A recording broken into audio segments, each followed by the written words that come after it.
الحمدللہ رب العالمین والصلاة والسلام علی محمد الامین اعوذ باللہ من الشیطان الرجیم بسم اللہ الرحمن الرحیم۔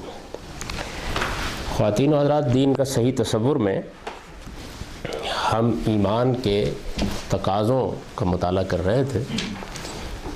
یہ بحث کم و بیش پایہ تکمیل گئی تھی۔ آخری نقطہ قیام بالقسط کا زیر بحث تھا، یعنی یہ بات زیر بحث تھی کہ جس طریقے سے اللہ تعالیٰ نے اس دنیا میں انسان کو بھی، اس کا یہ لازمی تقاضا ہے کہ وہ اپنے پروردگار کے اوپر جب ایمان لائے تو اس کی صفات کا صحیح پرتو اس کی زندگی میں آ جائے۔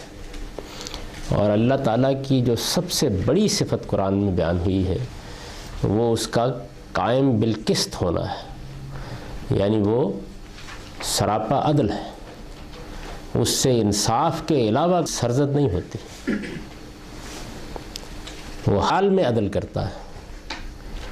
اس کا دنیا میں انسان کو بھیجنا، اس کا انسان کو امتحان میں ڈالنا، اس کا اپنے حضور میں پیشی کے لیے اس کو اٹھا کھڑا کرنا، اس کا دوزخ جنت کا ایک پورا نظم قائم کر دینا، یہ سب اس کے عدل کا تقاضا ہے۔ اس کی دوسری تمام صفات اپنی جگہ تبدیل کرتی ہیں، لیکن یہ صفت ہر موجود ہوتی ہے۔ یعنی ایسا نہیں ہو سکتا کہ وہ رحمت کر رہا ہو اور عادل نہ ہو، ایسا نہیں ہو سکتا کہ وہ کسی پر غضبناک ہو اور عادل نہ ہو۔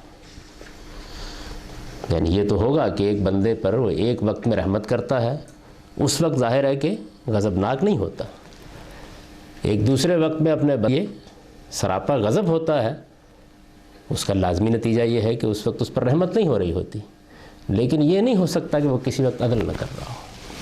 تو اسی وجہ سے قرآن مجید میں اس بات کو خاص طور پر سورہ آل عمران میں بہت شان کے ساتھ بیان کیا گیا ہے کہ اس بات پر خود خدا کی گواہی ہے اور اس پر اس کے فرشتوں کی گواہی ہے، اور جن لوگوں کو اللہ تعالیٰ نے علم میں رسوخ عطا فرمایا ہے وہ بھی اس پر گواہی دیتے ہیں کہ اس کائنات کا پروردگار قائم بالقسط ہے، یعنی وہ انصاف پر کھڑا ہوا ہے، عدل پر کھڑا ہوا ہے۔ غور کریں تو دنیا میں اللہ تعالیٰ کی ذات اور صفات کے حوالے سے جتنی غلط فہمیاں پیدا ہوئی ہیں اور فلسفے میں جتنے مسائل در آئے ہیں اور اس دنیا کو سمجھنے میں انسان نے جو غلطیاں کھائی ہیں، ان کا منبع یہی چیز ہے کہ اللہ تعالیٰ کو قائم بالقسط نہیں مانا جاتا، یعنی کسی ایک صفت کو لے لیا جاتا ہے اور اس پر اپنے سارے فلسفے اور اپنے تمام منطقی نتائج کی بنیاد رکھ دی جاتی ہے۔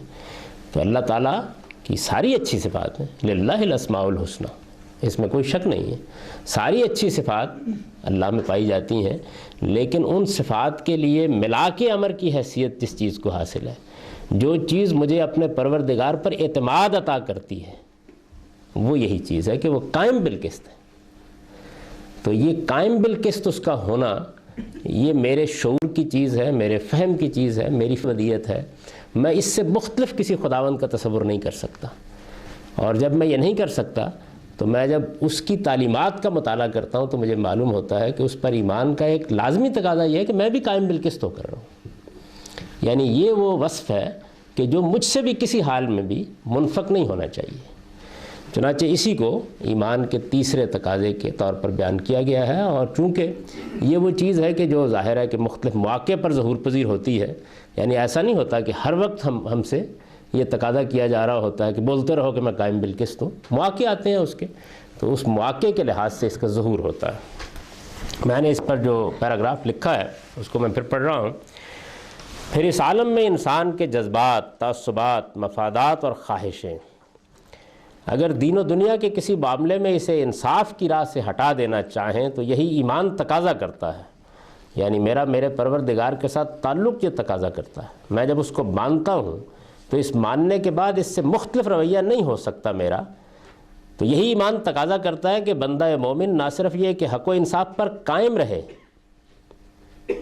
یہ ایک بڑا امتحان ہے، اور انسان کو اپنی زندگی میں شاید سب سے بڑا امتحان یہی درپیش ہوتا ہے، یعنی اپنے کے معاملے میں، بیوی بچوں کے معاملے میں، اعزاء اقربا کے معاملے میں، دوست معاملے میں، اپنے مقاصد کے معاملے میں، ہر جگہ انسان کے ساتھ یہ معاملہ ہوتا ہے کہ اس سے یہ تقاضا کیا جاتا ہے کہ وہ انصاف پر قائم ہو، بلکہ یہ اگر گواہی کا مطالبہ کرے، یعنی حق و انصاف پر نہ صرف یہ کہ قائم رہے، بلکہ اگر کسی موقع پر یہ مطالبہ سامنے آ جائے کہ دوسرے کی گواہی دی جائے تو جان کی بازی لگا کر ان کا یہ مطالبہ پورا کرے، یعنی یہ ایمان کا تقاضا ہے۔ اگر آدمی سچا بندہ مومن ہے تو پھر اس کا یہی کام ہے، حق کہے، حق کہے، حق کے سامنے سر تسلیم خم کرے۔ میں ہمیشہ یہ کہا کرتا ہوں کہ انسان کو ایک ہی دعوت دینے کی ضرورت ہے، اور وہ یہ، یعنی جس طرح اللہ تعالیٰ کی صفات میں سے سب سے اہم ترین صفت یہی ہے، اسی طرح انسان کو اگر کسی چیز کی دعوت دینی ہے تو وہ یہی ہے۔ جس وقت وہ قائم بالقسط ہو جاتا ہے تو باقی ساری چیزیں خود بخود آ جاتی ہیں، یعنی جب وہ سچے انصاف پر قائم ہو جاتا ہے، انصاف کی گواہی دیتا ہے، تو یہ صرف عدالت کی گواہی نہیں ہے، یہ ہر جگہ دینی پڑتی ہے، یعنی علم میں بھی دینی پڑتی ہے، عمل میں بھی دینی پڑتی ہے۔ ہر موقع کے اوپر اگر آپ دیکھیں اپنی زندگی کا جائزہ لے کے تو انسان اس امتحان سے گزر رہا ہوتا ہے۔ حق کہے، حق کے سامنے سر تسلیم خم کرے، انصاف کرے، انصاف کی شہادت دے، اور اپنے عقیدہ و عمل میں حق و انصاف کے سوا کبھی کوئی چیز اختیار نہ کرے، یعنی عقیدہ بھی وہی ہو جو ٹھیک حق ٹھیک انصاف پر قائم ہے، نہ کسی تعصب پر مبنی ہے، نہ کسی جذبے پر مبنی ہے، نہ کسی مفاد کی وجہ سے اختیار کیا گیا ہے، بلکہ اسی اصول پر ہے کہ یہ میرے نزدیک حق ہے، اس میں غلطی ہو سکتی ہے لیکن پورے خلوص کے ساتھ اس بات کی شہادت دے۔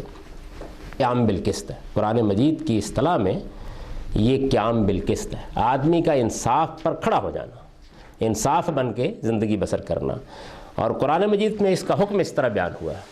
یہ دو مقامات ہیں، ایک نساء کا، ایک مائدہ کا، اور اگر آپ پوری سورہ کو پڑھیں اور اس کے نظم پر نگاہ ہو تو میں یہ عرض کروں گا کہ گویا یہی چیز ہے جس کو سامنے رکھ کر پوری بات بیان کی گئی، یعنی یہ ذروۂ سنام ہے دونوں صورتوں، اور اس میں دلچسپ تقسیم قرآن نے یہ کی ہے کہ نساء میں جب یہی آیت آئی ہے تو اس کو انفرادی زندگی سے متعلق کیا ہے، اور جب وہ مائدہ میں آئی ہے تو اس کو اجتماعی زندگی سے متعلق کر دی ہے۔ یعنی مطلب یہ ہے کہ قیام بالقسط کا جو تقاضا ہے یہ ذاتی زندگی میں بھی اسی طرح پورا کرنا ہے اور اجتماعی زندگی میں بھی اسی طرح پورا کرنا ہے۔ چنانچہ دیکھیے کہ اس میں کیا کہا ہے، یا ایھا الذین آمنوا کونوا قوامین بالقسط شہداء للہ ولو علی انفسکم او الوالدین والاقربین ان یکن غنیا او فاللہ اولی بہما فلا تتبعوا الہوی ان تعدلوا وان تلووا او تعرضوا فان اللہ کان بما تعملون خبیرا۔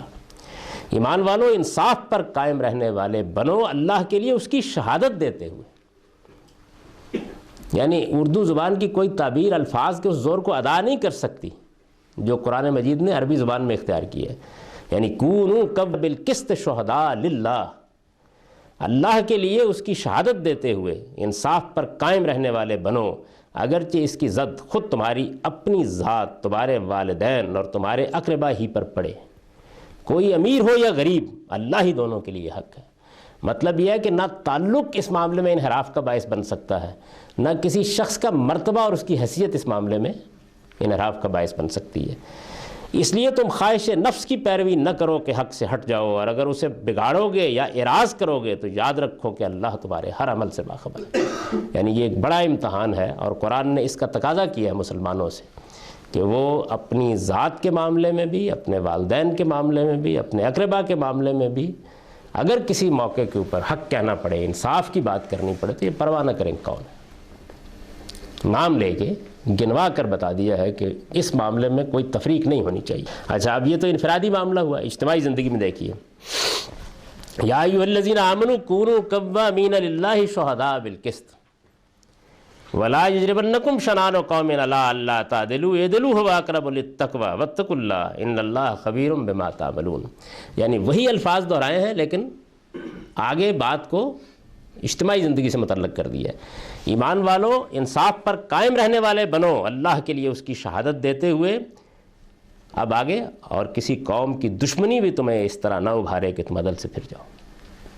یعنی اب یہ دوسرا مسئلہ ہے. اس کی وجہ یہ ہے کہ قومی زندگی میں تو بالعموم انفرادی لحاظ سے حق و عدل کی گواہی دینے والے بھی کچھ بڑی جگہ پر کھڑے نہیں رہتے بالعموم. لیکن قرآن مجید نے ہم سے یہ تقاضا کیا ہے کہ لا یجرمنکم شنآن قوم. اس میں الفاظ یہ استعمال کیے گئے کہ ہماری دشمنی ہے ایک قوم کے ساتھ, دشمنی ہے. اس دشمنی میں بھی انصاف کے خلاف کوئی بات نہ کرو, عدل کرو, یہ تقوی سے زیادہ قریب ہے, اور اللہ سے ڈرتے رہو, بے شک اللہ تمہارے سے باخبر ہے. میرے علم میں نہیں ہے, یعنی میں اطمینان سے کہہ سکتا ہوں کہ اس وقت دنیا مذہب کے نام پر جتنا لٹریچر موجود ہے, اخلاقیات میں جتنا لٹریچر موجود ہے, اور جتنے الہامی صحائف بھی برے موجود ہیں, ان میں سے کسی میں اس زور کے ساتھ یہ بات بیان ہوئی ایسا نہیں. جی نے جس طرح اس کو بیان کیا ہے اندازہ نہیں کر سکتا آدمی. لیکن یہ کتنے افسوس کی بات ہے کہ اگر مسلمانوں کی آپ انفرادی اور اجتماعی زندگی کو دیکھیں تو اس میں کسی کو اس کا شعور ہی نہیں.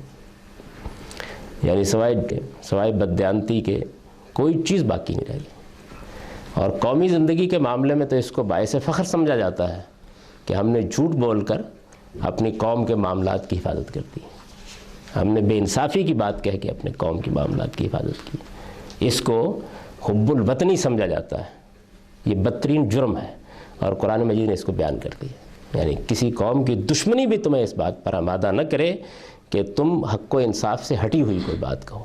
اعدلوا هو اقرب للتقوی واتقوا اللہ ان اللہ خبیر بما تعملون. اب ظاہر بات ہے کہ یہ جو چیز ہے اس میں بڑے نازک مراحل آتے ہیں, یعنی یہ کوئی آسان چیز نہیں ہے.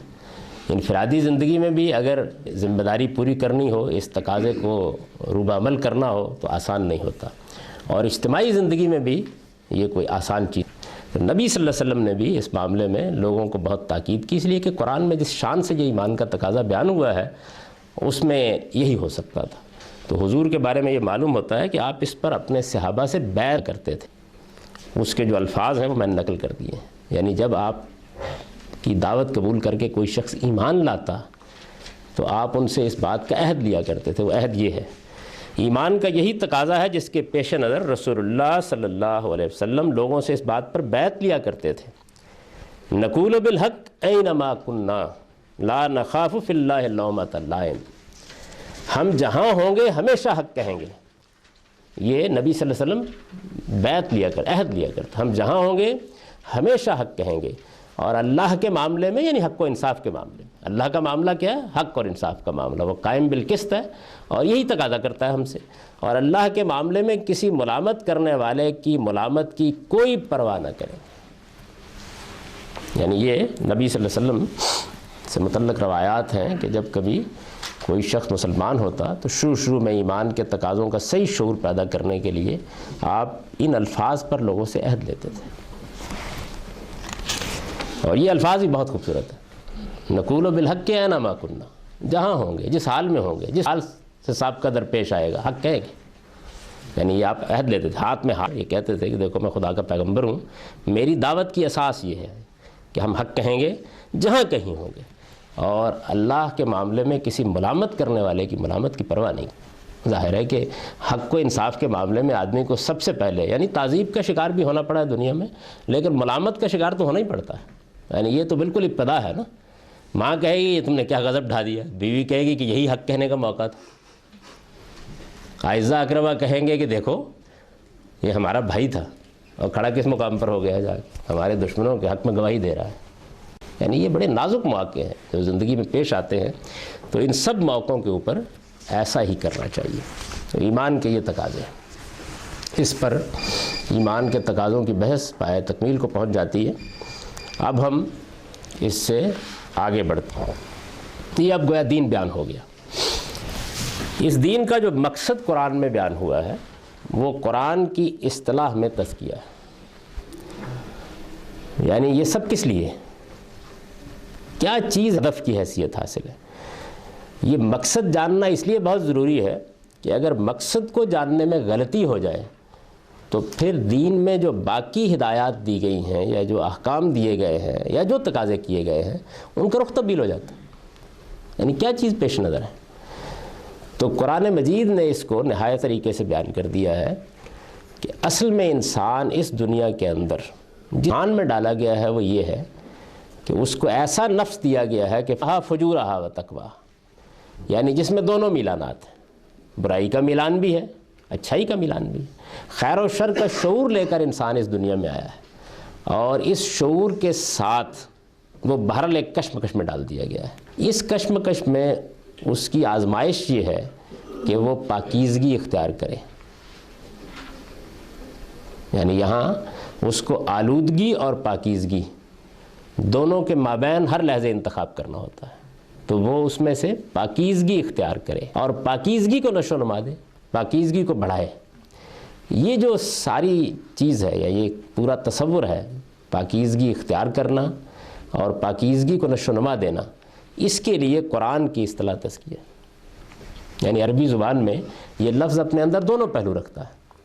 ہم جب پاکیزگی کو ہیں تو اس کے لیے بھی لفظ استعمال ہوتا ہے، اور جب آلودگی کو دور کرتے ہیں تو اس کے لیے بھی لفظ استعمال ہوتا ہے۔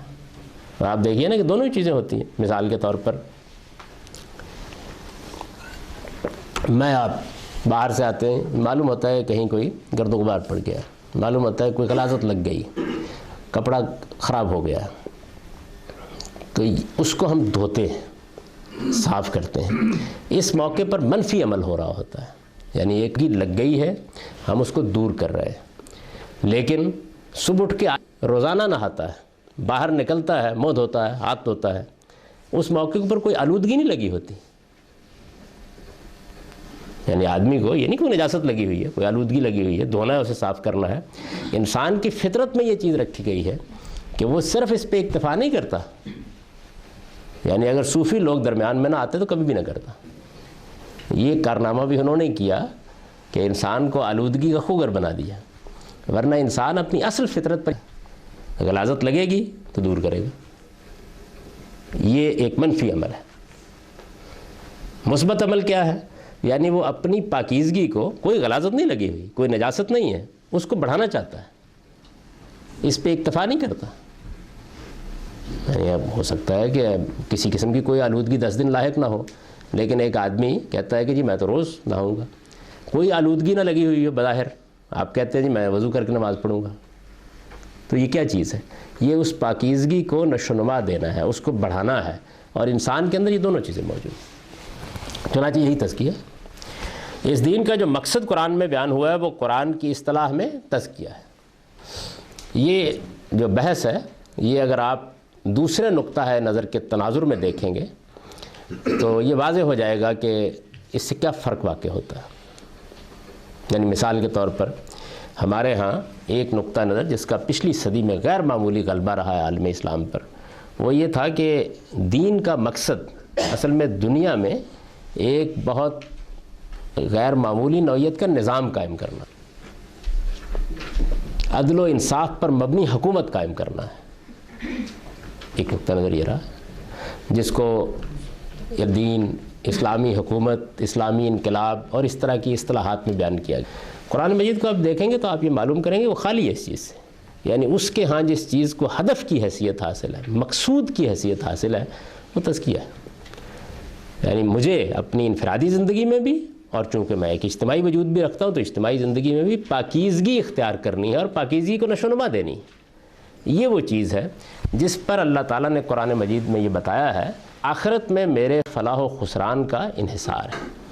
اللہ تعالیٰ نے جو جنت بنائی ہے اس کے دروازے پر یہ لکھ کر لگا دیا ہے کہ اس میں صرف وہی داخل ہو سکتا ہے جس نے اپنے آپ کو پاکیزہ رکھا۔ یہ مسئلہ ہے۔ کئی مرتبہ آپ کو ہوا ہوگا کہ مجھ سے لوگ بہت سے معاملات میں سوالات کرتے ہیں، یہ چیز جائز ہے، یہ چیز ناجائز ہے، تو میں ان سے یہ کہتا ہوں کہ بھائی جائز اور ناجائز کی ایک فہرست وہ ہے جو قرآن مجید میں یا پیغمبر صلی اللہ علیہ وسلم کے ارشادات میں بیان ہو گئی ہے، لیکن اس سے آگے کی چیز یہ ہے کہ انسان کے اندر آس پیدا ہو کہ وہ دنیا میں کس امتحان میں ڈالا گیا ہے، وہ یہ امتحان ہے۔ یعنی مجھے پاکیزہ رہنا ہے، آلودگی قریب نہیں آنے دینی، آ جائے تو دور کرنی ہے، اور پاکیزگی کو نشو و نما دینی ہے۔ یہ مقصود ہے اور یہ جنت کی شرط اول ہے۔ یعنی اس حد تک ہے کہ قرآن سے یہ معلوم ہوتا ہے کہ انسان جب اللہ کے حضور میں پیش ہوگا تو خیر یہ تو بڑی سعادت کی چیز ہے کہ وہ پیش ہو تو معلوم ہو کہ کوئی آلودگی کا داغ اور پاکیزگی کو حاصل کرنے میں کوئی کسر اٹھا نہیں رکھی، بڑی بات ہے۔ لیکن اگر وہ یہاں سے کوئی آلودگی لے کر چلا گیا ہے یا اس درجے کی پاکیزگی حاصل کا، تو اللہ تعالیٰ اپنے کرم سے اگر معاف فرمائیں گے تو پہلے پاکیزہ کریں گے، پھر جنت میں داخل ہوں گے۔ یعنی اس کی شرط اول یہی ہے، کچھ نہیں، 2 لفظوں میں آپ بیان کر سکتے ہیں کہ اللہ تعالیٰ نے پاکیزہ نفوس کے لیے ایک دنیا بنائی ہے، اور وہ کیا ہے؟ جنت ہے، وہ فردوس ہے۔ ان پاکیزہ نفوس کا انتخاب اس دنیا میں کیا جا رہا ہے،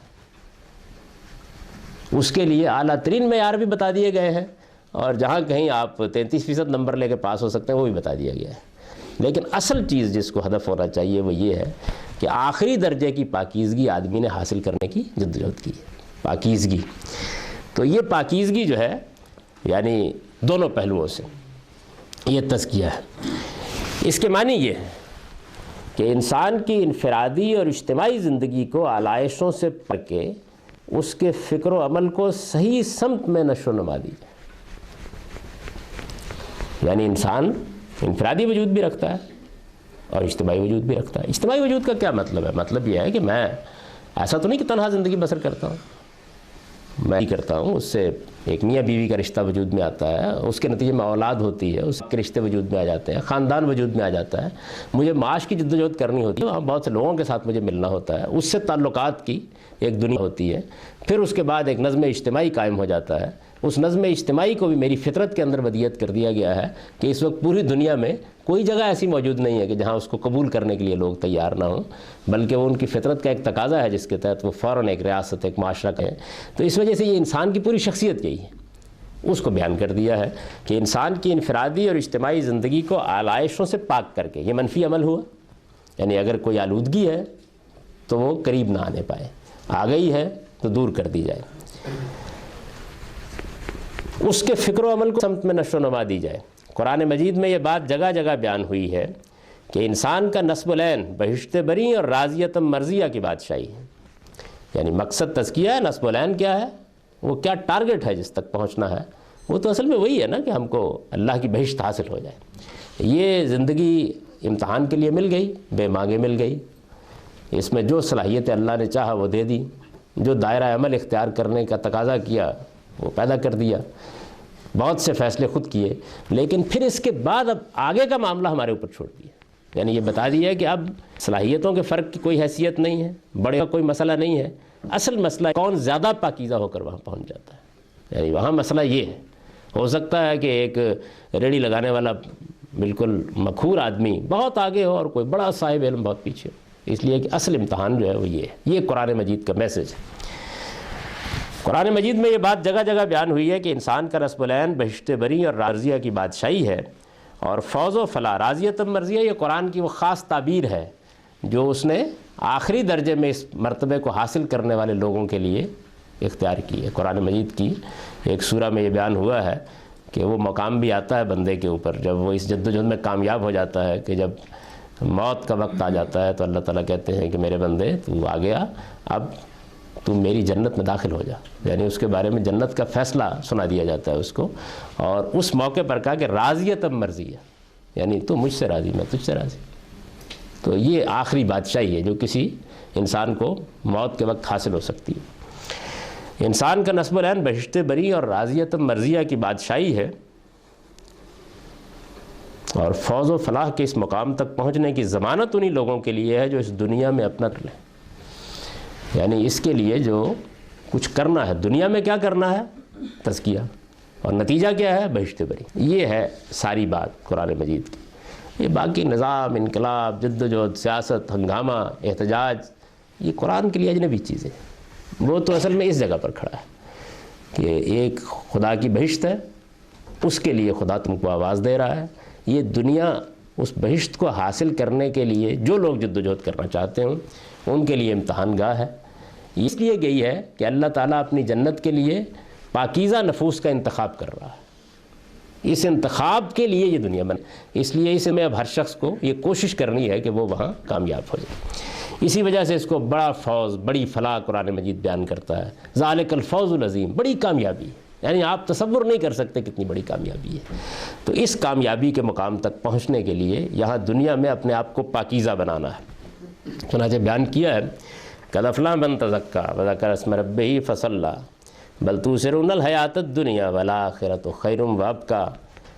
اس وقت البتہ کامیاب ہوا وہ جس نے اپنا تزکیہ کیا، یعنی اس وقت قیامت کے دن، اور اپنے پروردگار کا نام یاد کیا، پھر نماز پڑھی، نہیں بلکہ تم دنیا کی زندگی کو ترجیح دیتے ہو، درا حال ہے کہ آخرت اس کے مقابلے میں بہتر بھی ہے اور پائیدار بھی۔ یعنی اس میں یہ بھی بیان کر دیا ہے کہ آدمی کو نصب العین کیا رکھنا ہے، اور یہ بھی بیان کر دیا ہے کہ وہ حاصل کیسے ہوگا، یہ بات بیان کر دی۔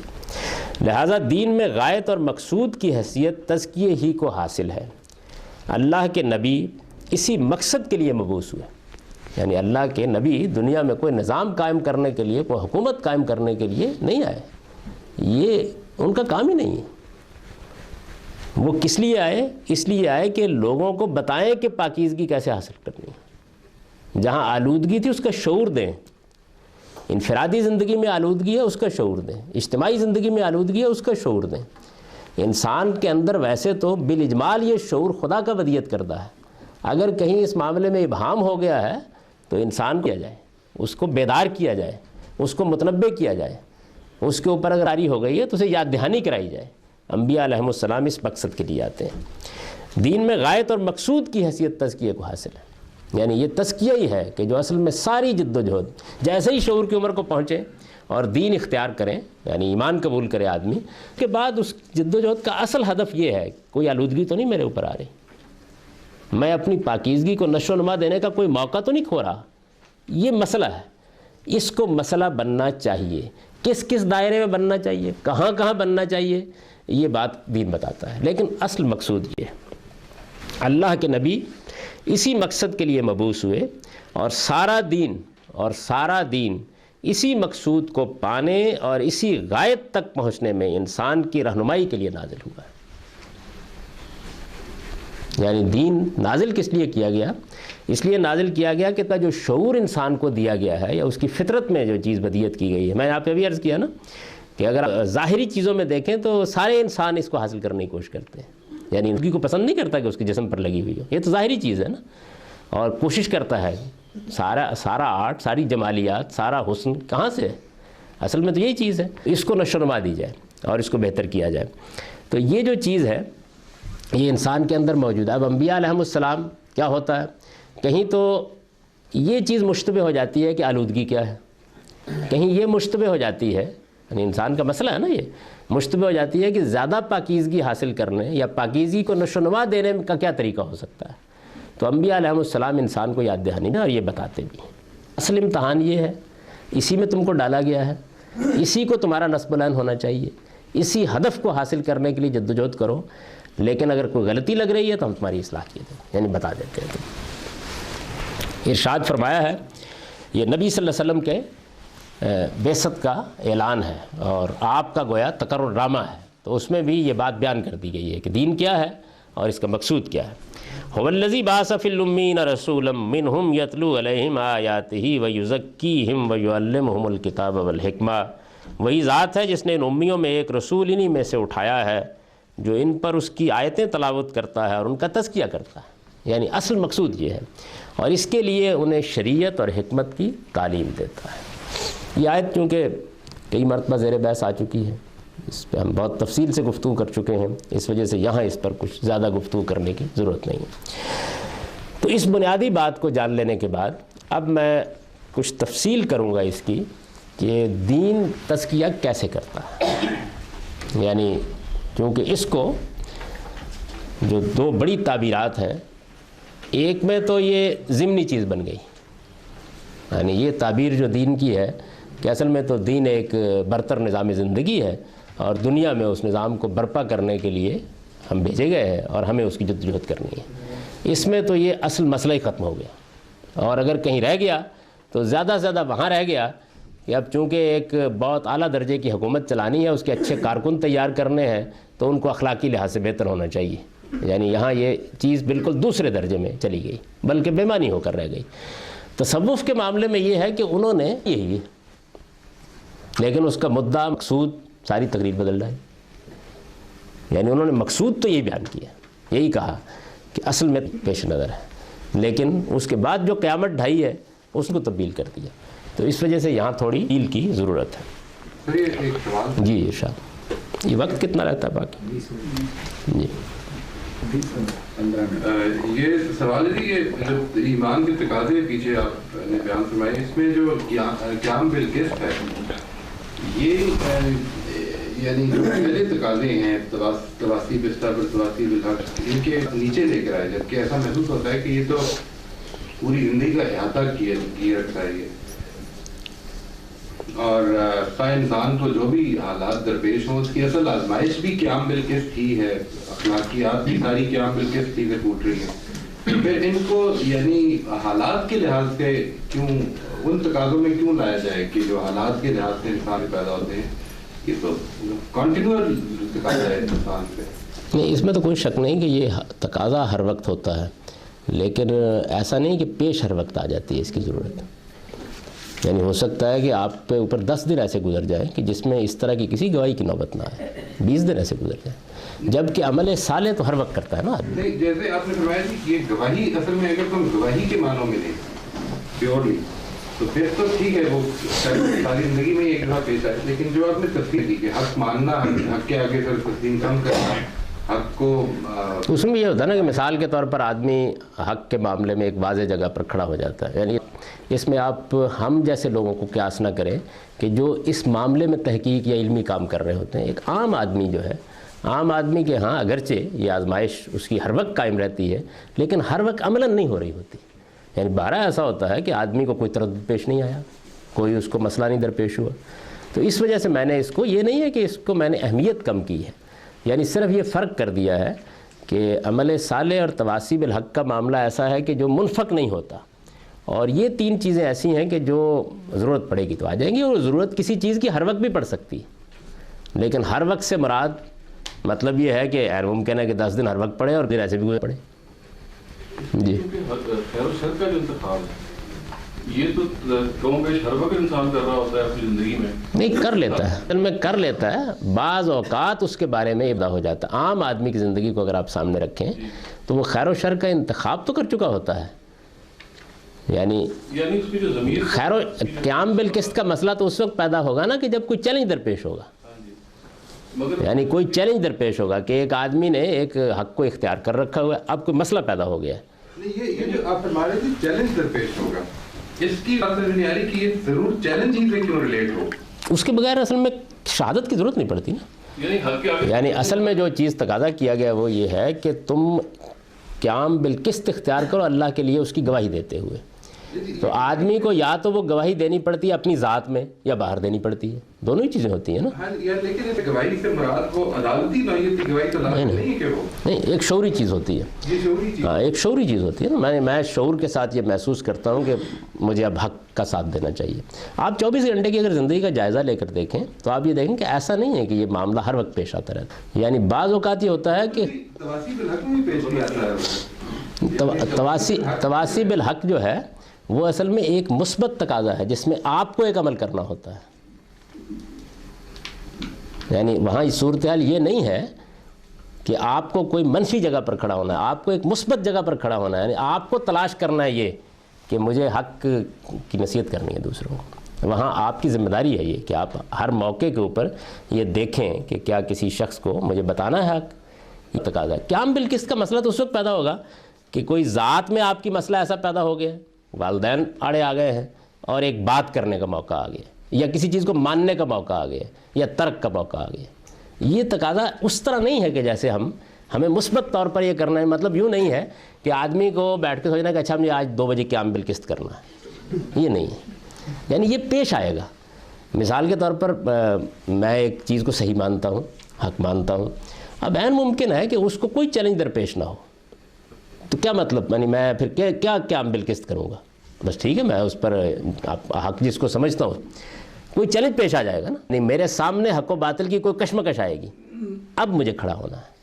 ایسا محسوس یہ ہو رہا ہے کہ آپ قیام بالقسط، شاید میں اس میں غلطی یہ کر رہا ہوں، شاید اس کو ٹھیک کر دیجیے گا، کہ جو اخلاقی تقاضے ہیں جتنے بھی انسان سے چاہے وہ وقت پر والدین کی خدمت کرنا ہے یا کسی کا راستہ دینا ہے یا کسی کا راستہ صاف کر دینا ہے، وہ سارے جس وقت انسان ریئلائز کرتا ہے کہ اس وقت مجھے پیش آ رہے ہیں اور وہ اس وقت کرتا ہے تو اصل میں اسی اسپرٹ سے ٹوٹ رہے ہوتے ہیں. ایسا نہیں، وہ اعمال صالحہ ہے. تو یہ تو دیکھیے یہاں تو میں نے بیان کیا کہ انسان کے جذبات، تعصبات، مفادات اور خواہشیں دین و دنیا کے کسی معاملے میں اسے انصاف کی راہ سے ہٹا دینا چاہے. جی یعنی انصاف کی راہ پر قائم ہو جانا، آدمی کا صحیح بات اختیار کرنا، یہ عمل صالح ہے. قیام بالقسط اصل میں وہ موقع ہے کہ جب یا تو جذبات آڑے آ رہے ہیں قائم رہنے میں، یا خواہشات آ رہی ہیں، یعنی کوئی چیز ہے کہ جو روک دینا چاہتی ہے، ہٹا دینا چاہتی ہے. یہ تقاضا اس موقع کا ہے. دیکھیے دونوں جگہ منفی اسلوب میں بیان کیا قرآن نے اس کو، یعنی انفرادی معاملے میں منفی اسلوب میں بیان کیا کہ خواہ والدین ہو، خواہ تمہاری اپنی ذات ہو. اس کا مطلب یہ ہے کہ کوئی چیلنج درپیش ہوتا ہے تو یہ تقاضا سامنے آتا ہے. عام حالات میں حق کو اختیار کرنا قیام بالقسط نہیں ہے. یعنی اس کے باوجود کہ اپنی ذات کا مفاد آڑے آ رہا ہے حق پر قائم رہنا، یہ قیام بالقسط. اس کو تو ایسا محسوس ہوتا ہے جی کہ جو موریلٹی ہے، موریلٹی کو جو اختیار ہم کرتے ہیں اور جب بھی وہ پرابلم بنتی ہے تو اسی لیے ہم اختیار کرنے سے گریزاں ہو جاتے ہیں، کبھی کبھی ان کی اسی کاسٹ پے کرنی پڑتی ہے. یہاں پر قرآن مجید نے اس کی وہ آخری شکل کو نمایاں کر دیا، ورنہ تو ہر موریلٹی کی کاسٹ ہے. اس میں کوئی شک نہیں ہے، یعنی موریلٹی کے عمومی تقاضے ہیں وہ آدمی پورے کرتا ہے. قیام بالقسط کا مطلب یہ ہے کہ انصاف کو باقی رکھنا یا اس کو اختیار کیے رکھنا مشکل پڑ رہا ہے. اس موقع پر آدمی کیا کرے؟ یعنی میرے جذبات یا میری خواہشات، ایسا ہوتا ہے بارہ ایسا ہوتا ہے کہ مطلب سچ بولنے میں کوئی کچھ نہیں ہوتا اس کو. یہ پرابلی یہ جو بات ہے جی آپ کے جملہ ہے اپنے عقیدہ عمل میں حق کو انصاف کے سوا کبھی کوئی چیز اختیار نہ کرے. یعنی اس موقع پر جب کہ تعصبات، مفادات، خواہشیں انصاف سے ہٹانے اس موقع کے اوپر، اس وجہ سے میں نے اس کو یاد رکھا. جی والدہ جی کہ جو آخری 3 تقاضے ہیں جی ان کی ترتیب میں کوئی معنویت ہے؟ یعنی ہجرت، نصرت اور قیام بالقسط جو ہے یعنی اہمیت کے اعتبار سے درج کیا ہے یا کوئی واضح ہے؟ نہیں، کوئی ان کے اندر کوئی اہمیت کے لحاظ سے کوئی ان کے اندر ترتیب قائم ہی نہیں کی جا سکتی. یعنی یہ جو آخری بات ہے کیا اس کو پہلے نہیں بیان ہونا چاہیے؟ کسی چیز پر زور دینے کے 2 طریقے ہوتے ہیں، یا پہلے کر دیں یا آخر میں کرتے ہیں. دونوں ہی طریقے اللہ تعالیٰ بھی اختیار کرتے ہیں. زور دینا پیش نظر، زور دینا ایک الگ چیز ہے اور زیادہ اہم ہونا ایک الگ چیز ہے. یعنی ایک چیز کو آپ نمایاں کرنا چاہتے ہیں تو بعض اوقات آخر میں لے آتے ہیں، بعض اوقات شروع میں لے آتے ہیں، اور آخری میں آ کر وہ نمایاں ہوتی ہے پوری طرح. اب ہم آگے چل سکتے ہیں. میں یہ گزارش کر رہا تھا، نہ رہ گیا 10 منٹ ہیں ابھی. میں یہ گزارش کر رہا تھا کہ اگر یہ بات صحیح ہے، یعنی بات پر کوئی بحث نہیں ہے، اور بحث کرنی ہے تو پہلے اس پر کر لیجیے بحث کہ دین کا مقصود تزکیہ ہے، اور تزکیے کی جو تعریف میں نے کر دی ہے وہ یہ ہے کہ آدمی کو آلودگی کا شعور ہو، اس کو دور کرے، پاکیزگی کا شعور ہو، اس کو نشو و نما دینے کی کوشش کرے. یہ تزکیہ ہے.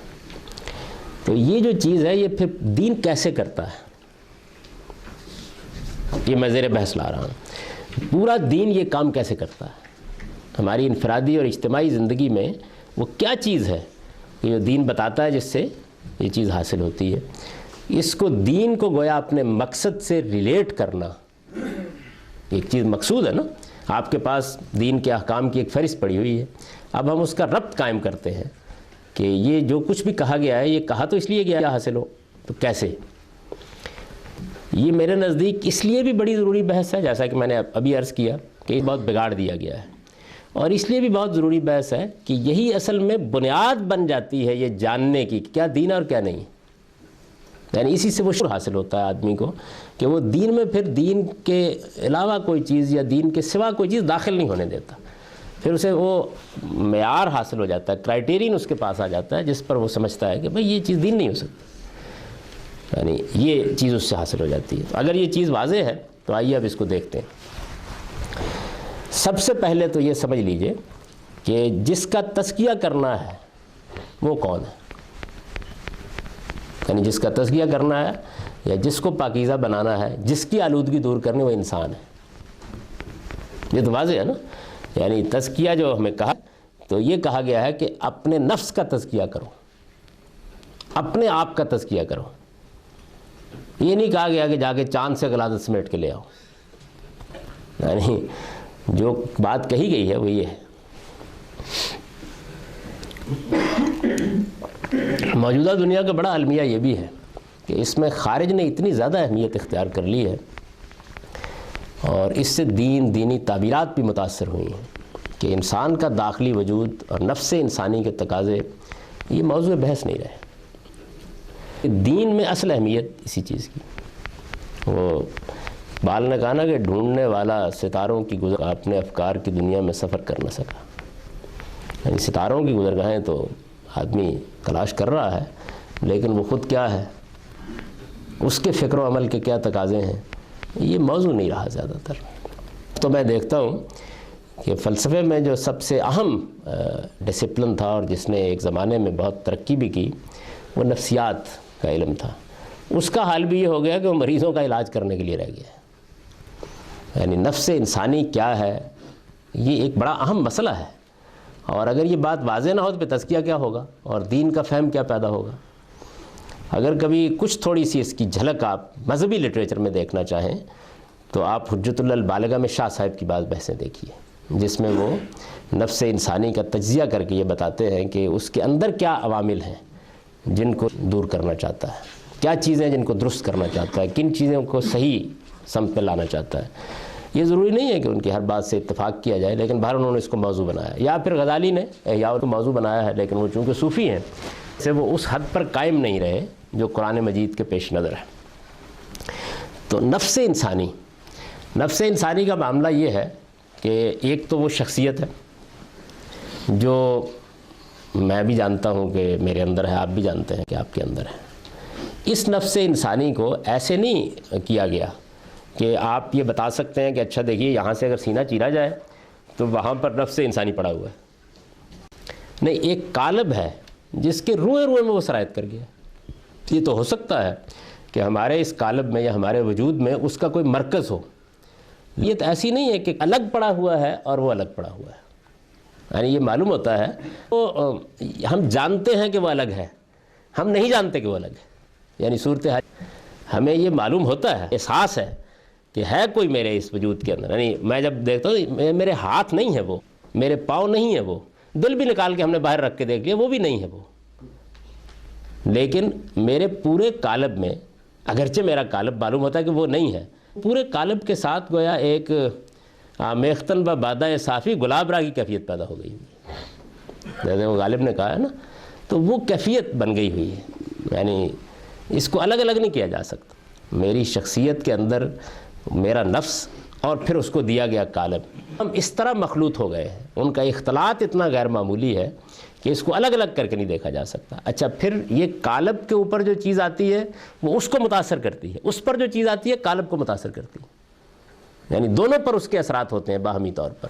تو اس وجہ سے دین نے ایسا نہیں کیا کہ صوفیوں کی طرح اس کو تو نظر انداز کر دیا ہو قالب کو اور اندر سے کوئی نفس نکال کر میز پر رکھ لیا، پوری میری جو شخصیت ہے ظاہر اور باطن میں اس کو لے لینے کے بعد سب سے پہلے، جیسے کہ میں نے جب داڑھی کی بحث شروع ہو گئی تھی ہمارے ہاں تو اس وقت بھی عرض کیا تھا کہ سب سے پہلے جس چیز کو ہم ترتیب میں دیکھیں گے وہ یہ ہے کہ یہ میرا خود ہے، میرا جو قالب ہے، میرا جو جسم ہے، اس کو آلودہ نہیں ہونا چاہیے، اس پر کوئی چیز ایسی نہیں ہونی چاہیے جو اس کو گندا کر رہی ہے، آلودہ کر رہی ہے۔ یہی چیز ہے جس نے صفائی کے معاملے میں، جسمانی صفائی کے معاملے میں اسلام کو بڑا حساس بنا دیا ہے، اس لیے کہ اس کا مسئلہ یہی ہے۔ ادھر تو صورتحال یہ ہے نا کہ صوفی لوگ تو یہ کہتے ہیں کہ بھائی جتنے گندے ہو گئے اتنے خدا رسیدہ ہو گئے، ادھر اللہ تعالیٰ کا مسئلہ یہ ہے کہ وہ کہتے ہیں کہ میں خود سراپا حسن ہوں، سراپا جمال ہوں، سراپا پاکیزگی ہوں، آلودگی اور نجاست میرے قریب نہیں آتی۔ تو یہ کیسے ہو سکتا ہے کہ میں آلودگی کو پسند کروں؟ چنانچہ اگر کبھی آپ دو چیزوں کا مطالعہ کریں، ایک بائبل کا مطالعہ کریں جس میں بنی اسرائیل کے ساتھ چونکہ زندہ معاملہ ہے نا اللہ تعالیٰ کا، بڑا دلچسپ معاملہ ہے، یعنی اللہ تعالیٰ کتنے حساس ہیں اس معاملے میں۔ میں نے آپ کو بتایا تھا کہ صورتحال اتنی نازک بنا دی گئی ہے کہ ان کو یہ کہا گیا کہ ہر آدمی اپنے پاس ایک کھرپی رکھے تاکہ خیمہ گاہ کے قریب کہیں غلاظت نہ نظر آ جائے، جو آدمی بھی رفع حاجت کے لیے جائے وہ خیمہ گاہ سے باہر نکلے اور نکل کر پہلے زمین کھودے. ہوتا آپ کہتے ہیں کہ بھائی کھاد کی ضرورت ہے لیکن یہ زمین کھودے اور پھر رفع حاجت کرنے کے بعد ڈھانپے تب آئے. اگر کسی کو جنابت لاحق ہو جائے تو وہ نکل جائے وہاں سے, نہا دھو کر واپس آئے. یعنی اتنی حساسیت ہے اس معاملے میں. یہی معاملہ جو ہے وہ آپ اگر دوسری جگہ دیکھنا چاہیں تو ہمارے پاس باقی پیغمبروں کا معاملہ تو یہ ہے کہ ان کی ذاتی شخصیت, دعوت ان کی قرآن میں بیان ہوئی ہے, ان کی ذاتی شخصیت کیسے, اس معاملے میں معلومات نہیں ہے. یعنی وہ ما قبل تاریخ کا مسئلہ بن کے رہ گیا ہے. نبی صلی اللہ علیہ وسلم کی شخصیت کو اگر آپ دیکھیں تو آپ کو یہ معلوم ہوگا کہ بہت چھوٹی چھوٹی چیزوں کے بارے میں غیر معمولی حساسیت ہے. یعنی صاف معلوم ہوتا ہے کہ جو اللہ تعالیٰ چاہتے ہیں جیسی پاکیزگی وہ ہے, سامنے ہے. یعنی آلودگی کے معاملے میں مسلمان, آپ دیکھیے ہم لوگوں کے طہارت, یعنی ایسے لگتا ہے کہ جیسے, بلکہ بعض لوگوں کو دیکھیں معلوم ہے سارا مذہب ہی طہارت ہے, وہ طہارت کرتے ہوئے پیدا ہوتے ہیں اسی میں مر جاتے ہیں. اتنا اس معاملے میں شدت ہو جاتی ہے. اسی طرح سے کوئی جانور ذرا سا آلودہ ہو اور اس طرح کی چیز ہو, یہ احساس پیدا ہو جائے کہ اس میں نجاست لگ جائے گی. یعنی ایک مسلمان جتنا حساس ہوتا ہے کہ بلی کہیں منہ نہ لگا دے, کتا کہیں منہ نہ لگا دے, آپ کبھی دیکھیے, تو یہ اصل میں اس سے پیدا ہوئی چیزیں ہیں. بنیادی مسئلہ وہ ہے کہ اللہ تعالیٰ کو پاکیزگی پسند ہے. اب پاکیزگی میں اختلاف ہو سکتا ہے کسی معاملے میں. تو میں یہ گزارش کر رہا تھا کہ جسم کی پاکیزگی جو ہے یہ مسئلہ بن گئی, یعنی اس کو باقاعدہ موضوع بنا لیا گیا ہے. یہاں سے اصل میں تزکیہ شروع ہوتا ہے, یعنی اس ادنا جگہ سے شروع ہوتا ہے. لگتی ہے لیکن نہیں, بڑی اہمیت دی گئی ہے اس کو. چنانچہ آپ یہ دیکھیے کہ سنن کی فہرست پر اگر آپ ایک نگاہ ڈالیں, یہ بالکل اس کتاب کے شروع میں, تو سارا دین تو اصل میں وہی ہے. تو اس میں دیکھیے کتنی چیزیں جو ہیں بالکل براہ راست اسی سے متعلق ہیں. یعنی مونچھیں پست رکھنا, یہ نمبر 5 سے لیجئے نا, اوپر تو دعائیں ہیں.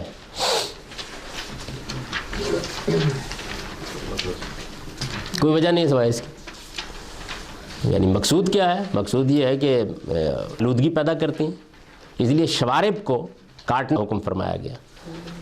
یہ جو ہوتا کیا ہے, جب کوئی دین کسی چیز پہ زور دیتا ہے تو اس میں ایک اعتدال کی جگہ سے لوگ آگے ہٹ جاتے ہیں. جس کو امام مالک نے کہا نا کہ لوگ اس معاملے میں اتنے حساس ہو کہ انہوں نے مونچھوں کا مسئلہ کرنا شروع کر دیا. یعنی یہ صورتحال پیدا ہو گئی کہ بھئی کوئی بال نظر ہی نہ آئے.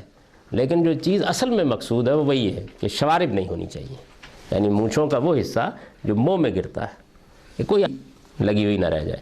اچھا, پھر یہ کہ اس کے ساتھ ایک دوسرا مسئلہ ہے, یہ ذرا بڑی اگر رکھی جائیں تو یہ ایک اور مسئلہ پیدا کر دیتی ہیں, وہ تکبر ہے. یعنی ایک متکبرانہ حیت وجود میں آ جاتی ہے. تو اس کو مسئلہ بنا لیا گیا کہ یہ کاٹو, اس کو کم کرو, بس یہ بات بیان کی گئی.